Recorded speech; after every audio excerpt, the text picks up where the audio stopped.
So you just saw duo Conrad Dallin performing Sounds of Venice.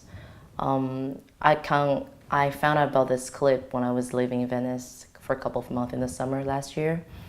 And I think this clip is super brilliant, especially at the end.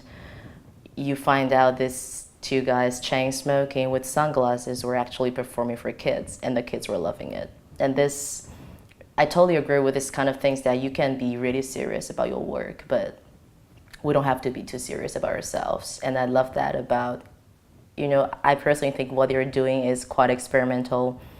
It can be totally like a show in a gallery or something, but they're actually doing that in a pretty funky looking studio for children, and I think this is amazing. Maybe this is what I want to do in 30, 40 years, And of course, the whole idea about sounds and what you see, actually, obviously all the church sound, the bird sounds were pre-recorded, but we put a bird there, and we were doing all this kind of Foley-inspired actions, was kind of transmitting the idea of sound and what you see and what triggers, what does image trigger the sound in your head. And I think this is quite interesting how they made it work. And now we're talking about the relationship between image as a visual content and the relationship between that and sound.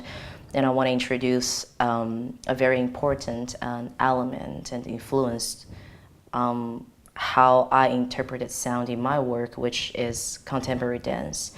And I want to show, among all those amazing dance choreography clips you can find on YouTube, today I want to show one from Israeli choreographer Noah Eshkol. And it's a very short piece of hers called Jacob, Rachel, and Lee.